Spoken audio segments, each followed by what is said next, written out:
So this is the first room we saw on the Governor's Mansion tour. It kind of served as a workroom slash servant room. The first picture was kind of the entrance leading into this space. It had beautiful wood beamwork that was original to the house, and the second picture was actually the servant stairs that the servants would use to serve the people in the house. And they're kind of hidden, and they didn't use the regular stairs because servants were really not supposed to be seen quite often. And the third picture is actually a replica of a dessert that they would have in the house, usually at that time. And it was from Miss Beaton's book of household management from 1869. It's called Apple a la Parisine. It was really beautiful. It looked kind of like you were back in the 1800s once again.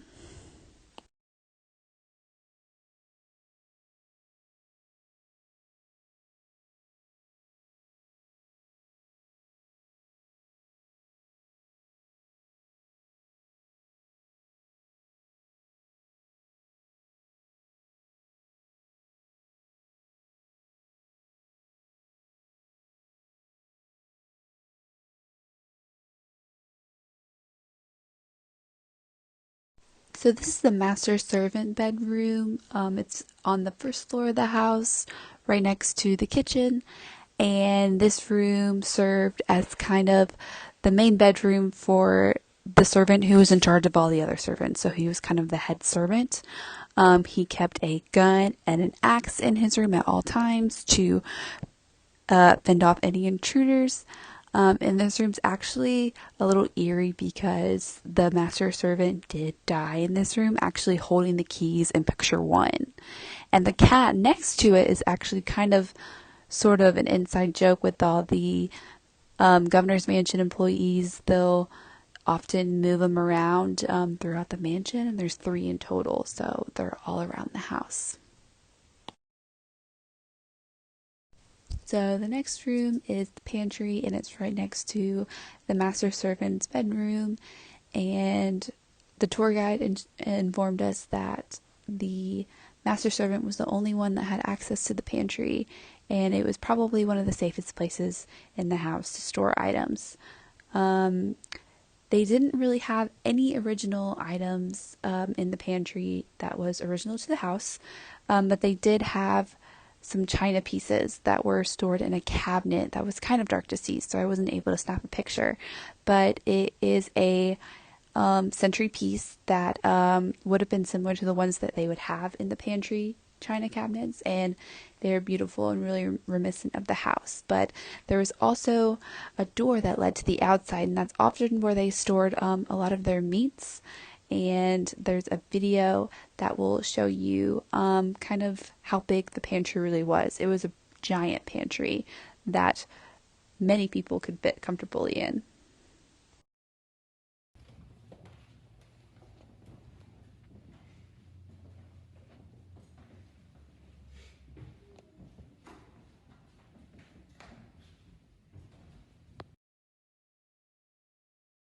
So this room was the ladies' parlor, and it was probably my favorite room the entire tour. It was just beautiful. As soon as you walked in and saw this nice period rug, you looked up and saw these exquisite lavender walls with all these great paintings and portraits, and it really kind of put you back to that time back in the day. And they were actually explaining to us that the paintings that were on the windows were actually taken out of the governor's daughter's original poem book with all these pictures and paintings and poems.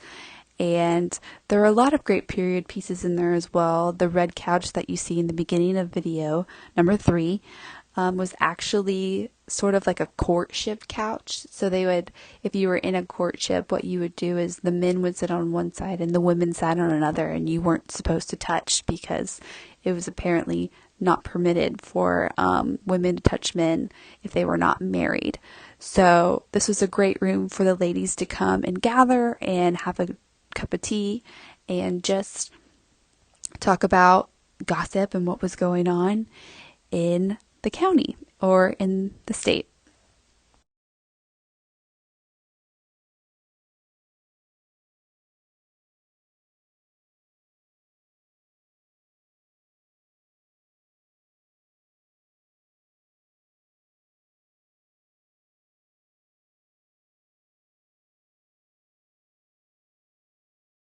So this room acted as the entryway into the governor's mansion. Often guests would arrive here, or if you were sort of a telegram runner or boy, you would drop off telegrams, and often they would put a stamp on it and tell you what time to come back, or some sort of seal if you were here to see the First Lady. Or if she wasn't dressed yet, she would usually give you some sort of seal that required you to wait. But the entrance is beautiful. I took a video in number 3 that showed myself walking out and kind of what you would see if you were walking into the governor's mansion today.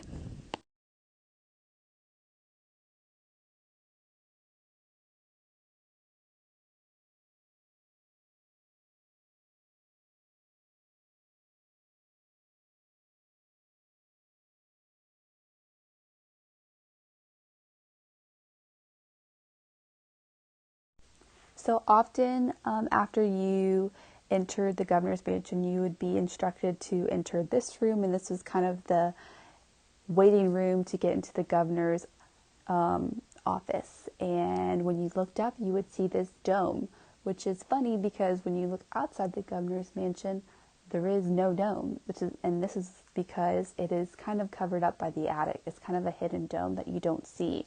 But when you look up, that is actually real gold that they imported from Italy during that time. But it's beautiful just to look at.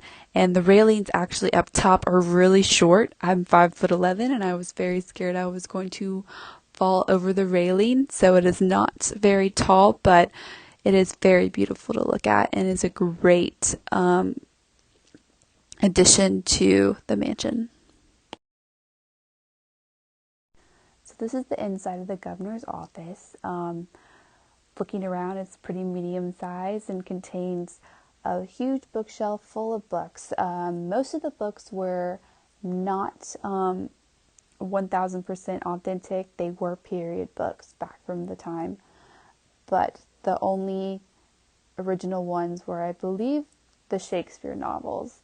But the desk was actually used by the governors, and it also contained a huge state of Georgia and all the original counties, such as Hall, Baldwin, etc., which was really cool to look at to see kind of how a lot of the original pieces that were in the office back in the day are still there today.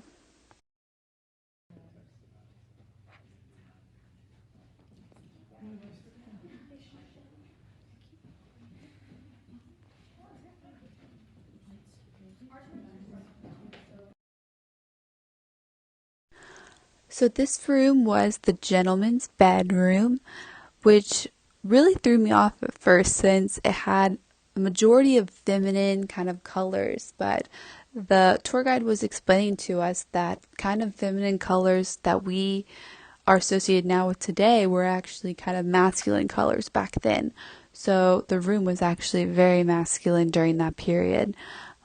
This room had the luxury of having a toilet in the house, or toilet in this bedroom, and it was a pot that they would pee in, and often the servants would just toss it out the window when they would come by, and it was very convenient for the gentleman.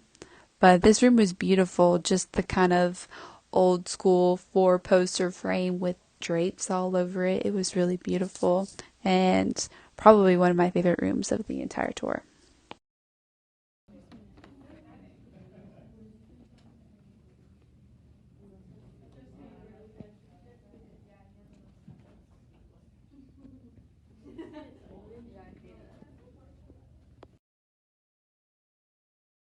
So the final stop of the Governor's Mansion tour was the nursery that the children would live in and occupy during their time. Most of the time, the children didn't stay very long. Either the women would get married and move in with their new husbands, and the sons would go off to boarding school. And the dolls that are circled in the picture, one of the governor's daughters actually had a wedding ceremony for the dolls. And now the governor's mansion still puts on kind of a mock wedding ceremony for the dolls, and you can buy tickets to it. It's a big kind of extravaganza, but there are some diaries, journal pages available for guests to read as they walk by, and you can read the governor's daughter talk about a girl she strongly dislikes, and it's really kind of cute to kind of walk through the entire nursery and see all the little bits of childhood kind of during that period. It's really beautiful and really a sweet room. I enjoyed it a lot.